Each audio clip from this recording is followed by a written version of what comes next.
Ibu kelas 4 ya? Sebelah kiri itu kelas 5. Jadi untuk kelas 4 hari ini kan materinya belajarnya tentang bahasa Indonesia. Kalau kelas 5 itu IPA. Nah, terus pokok bahasan yang akan kita bahas pada hari ini di kelas 4 yaitu tentang gagasan pokok atau utama dan gagasan campuran ya. Terus kalau untuk kelas 5 yaitu pelajaran IPA tentang apa? Gerak pada hewan dan manusia. Nanti Ibu akan jelasin satu persatu. Yang pertama Ibu akan menjelaskan kepada kelas 4. Dan untuk kelas 5 kalian boleh sembari menunggu Ibu giliran ke kalian bisa nonton video dulu. Ya, kelas 5-nya ya. Hai. Ya, kelas. Di sini ada tulang selangkah. Ini kakaknya nonton ya. video ya kakaknya. Kakaknya nonton video. Tapi nanti kakaknya aku. Kalau semuanya kayak kelas 5 belajar kelas 4. Iya, itu sudah pasti. Ibu, mau yang itu aja. Kalau adalah ini ya. Perhatikan ya untuk anak kelas 4.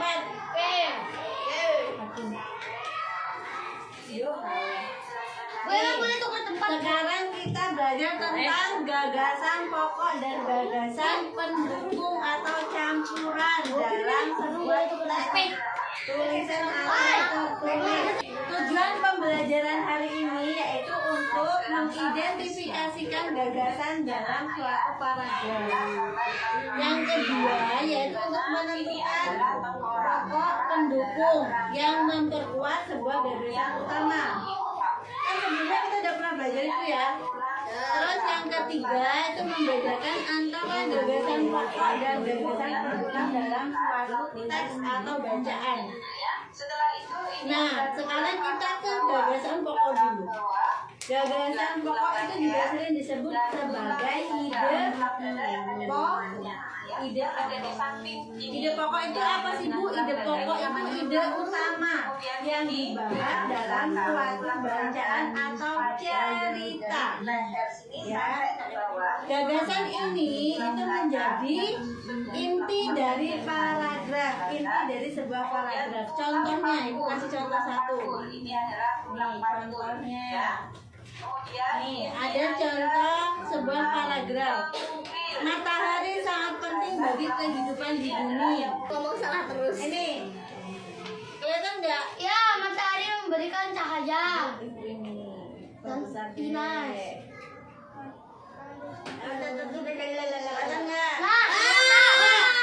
Nah, ini adalah contoh paragrafnya. Matahari sangat penting memberikan cahaya dan panas yang dibutuhkan oleh makhluk hidup tanpa matahari. Membuat tidak bisa melakukan fotosintesis. Nah, kira-kira dari paragraf ini manakah paragraf utamanya? Mana? Fotosintesis. Ayo Anissa coba jawab yang mana? Kan paragraf pokok itu kan terletak di awal kalimat. Masa nggak tahu awal kalimat? Berarti yang mana? Nah, matahari sangat penting bagi kehidupan di bumi. Itu adalah paragraf utama atau paragraf utama. Nah, sedangkan paragraf pendukungnya itu yang mana? Siapa itu? Nafisya. Mana Nafisya? Paragraf pendukung. Nah. Matahari memberikan cahaya. Iya benar, tapi kurang pas. Ayo disambungin lagi. Matahari Memberikan cahaya dan panas yang dibutuhkan oleh makhluk hidup. Ayo Nafis ya.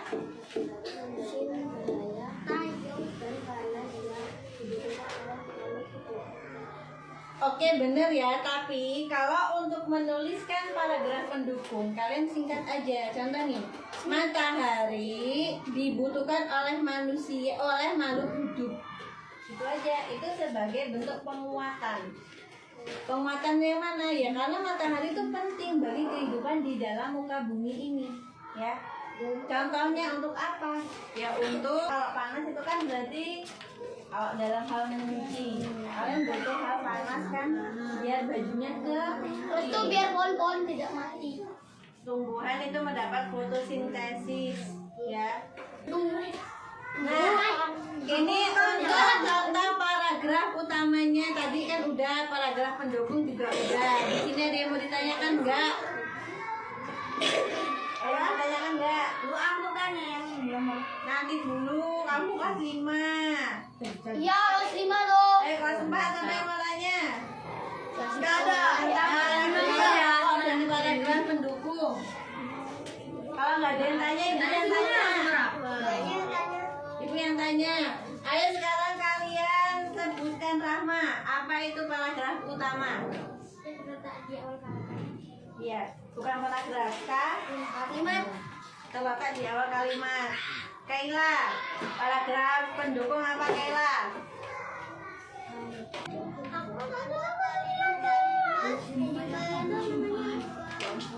Kalimat-kalimat penjelas yang mendukung atau menjelaskan gagasan. Aku dulu. Gagasan pokok. Nah ini ya, fungsinya untuk menjelaskan atau memberikan contoh dan memperkuat gagasan utamanya.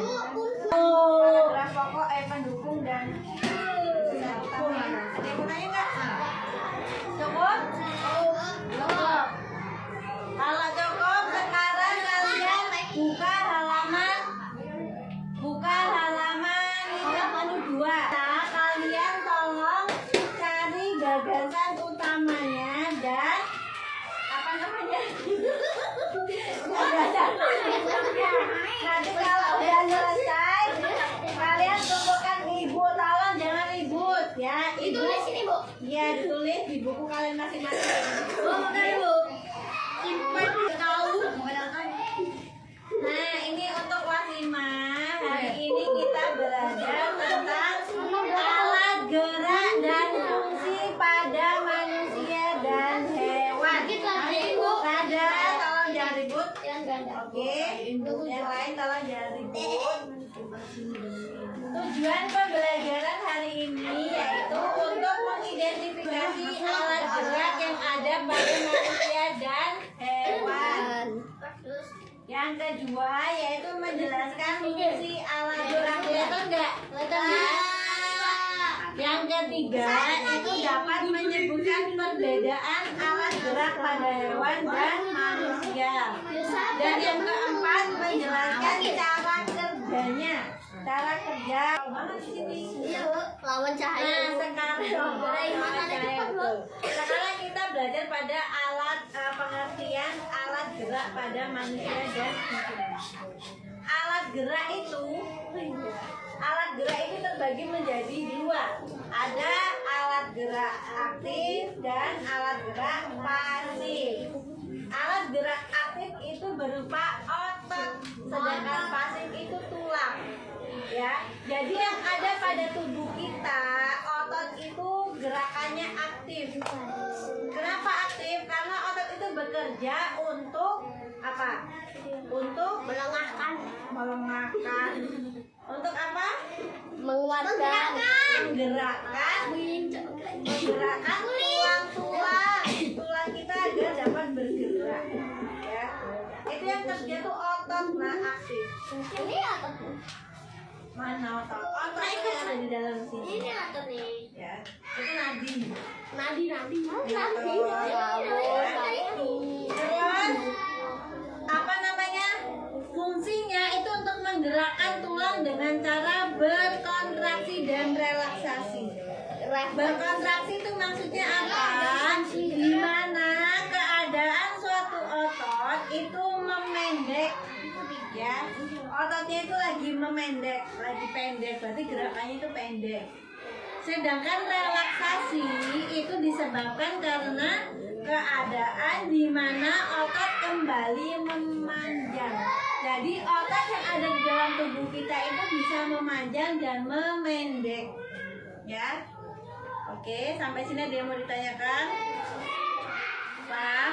Paham. Arti dari otot yang sedang relaksasi dan berkontraksi. Paham ya? Kalau berkontraksi, otot itu bekerjanya sedang memendek. Kalau relaksasi, dia kembali memanjang. Oke, paham ya? Yang kedua, yaitu alat gerak pasif. Contohnya apa? Tulang. Tulang kita itu gerakannya pasif. Fungsinya untuk apa? Menopang tubuh, biar nggak loyo, biar nggak lemas. Kalau kalian nggak punya, nah cagak badan kita itu ya tulang kita. Ya, makanya kalau masih kecil tuh banyak minum susu yang berkalsium. Karena untuk apa? Fungsi kalsium itu untuk memperkuat tulang. Minum susunya rasa semangka. Itu untuk melindungi organ dalam. Jadi organ-organ di dalam itu contohnya ada apa aja? Nah kayak yang video tadi. Jantung. Bukan. Tulang nih. Coba perhatikan. Di sini ada video tentang tulang manusia.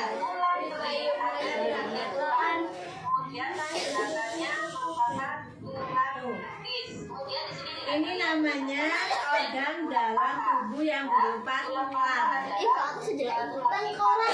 Ini ada tulang tengkorak. Tulang selangka itu ini nih, yang ada Ya, di ini. tulang selangka. Nih, yang di bagian leher yang kadang dekok, kadang-kadang nggak Tanya, kelihatan. itu apa itu? Mana? Tulang yang lurus itu. Ini. Sabar Bu. Itu tadi. Oh, itu biasa. Yang mana? Itu loh yang lurus itu. Ini. Bukan, atas lagi. Bawah, Ini. ya. Ini tulang belakang. Kenapa? Oh, di sini loh. Yang bawahnya itu yang di dua itu apa? Itu tulang panggul. Nih, pinggul kalian. Kurang Ini kan rusak. ada Kayaknya tulang rusak ya, Bu. tulang alat gerak pada hewan dan fungsinya. Kan tadi pada manusia, kalau sekarang pada hewan. Hewan itu juga memiliki alat gerak yang disesuaikan dengan habitat dan hidupnya. Ya. Contohnya, contoh jenis hewannya itu ada apa? Ikan. Ikan itu Sirip dan otot. ikan itu alat geraknya, dia geraknya itu menggunakan sirip dan otot. Fungsinya yaitu untuk berenang dan menjaga keseimbangan air. Jadi kalau dia nggak ada siripnya mati sebelah ya dia nggak bakal bisa berenang. Lama-lama mati, betul lama-lama akan mati. Pemotongan, nah yang kedua itu tentang hewan burung. Burung itu alat geraknya menggunakan apa? Sayap. Sayap. Fungsinya untuk apa? Terbang. Di alam bebas. Apa Kalau jangan burung nggak punya sayap, nggak bisa terbang. kalau nggak Mati. nggak bakal bisa terbang. Kalau mati Nggak mungkin. Mati sebelah. Ya kamu yang nggak boleh. Ya lagi kenapa disodoin, kamu mengganggu habitatnya. Kalau misal habitat kamu sendiri di mau nggak? Aku biasanya gangguin ayam itu yang baru nip. Jangan bawa ini nih. Panas nih. Tapi dari jauh. Nah terus contoh hewan yang ketiga itu ada Ular. Ular. otot dan otot ya, alat geraknya. Dia nggak boleh pulang. Ular ya. Khusus ular. Tapi kok ya Ada yang di atasnya itu. Kok simpenan orang? Dia kayak gini bisa gini. Otot, cara dia jalannya itu dengan otot. Ada yang mau ditanyakan? Enggak. Sampai nanti kalau ditanya pada makan. Lanjut ke perbedaannya. Kalau manusia itu menggunakan kaki untuk berjalan. Perhatikan semuanya. Kalau manusia itu menggunakan kaki untuk berjalan. Kalau hewan itu bisa menggunakan kaki, bisa menggunakan sirip atau sayap. Tergantung dengan kebutuhan atau jenis hewannya masing-masing. Perbedaan yang kedua, sistem geraknya itu kompleks. Kalau hewan itu lebih beragam tergantung jenis hewannya. Kompleks itu maksudnya gimana? Satu ya sih jalannya kita kan ya pakai kaki itu aja. Kalau nanti mau ngapain? Penting. Ya. Ya kan enggak? Udah kalau nggak ada yang ditanyakan sekarang kita apa kesimpulan dulu. Jadi kesimpulannya bahwa alat gerak itu terdiri dari alat gerak Otot. apa? Otot. Alat gerak itu terdiri dari alat gerak Tulang. aktif dan kalau aktif itu berupa kalau pasif. Terus yang kedua yaitu manusia dan hewan sama-sama memiliki alat gerak sama-sama memiliki alat gerak tetapi fungsinya itu berbeda-beda tergantung jenis hewannya. Jadi seperti itu ya. Oke, pertanyaan enggak? Ada. Kalau nggak ada, sekarang kalian buka halaman bukan 34. Nah, kalau udah selesai untuk kelas Udah selesai. gimana kalau udah selesai dikumpulkan ke ibu? Ya udah. Ke depan semua. Oke, Bu. Ke depan semua. Ya nanti kan kita barusan ngerjain. Jangan dulu lah. Yang kelas 4 yang udah selesai dikumpulkan kan? Bola mau nggak sih? Kondisi. Ya masih kondisi lama kita nembelin jalan Pak. Aku ngamuk. Kak. Udah. Udah. Tapi cuma Kumpul. nggak usah sini aja. Ayo, masih istirahat. Dan cukup ya. Untuk kelas 5. Air. Udah. Sudah handai. Oke, cukup ya Ibu Airi. Wassalamualaikum warahmatullahi wabarakatuh.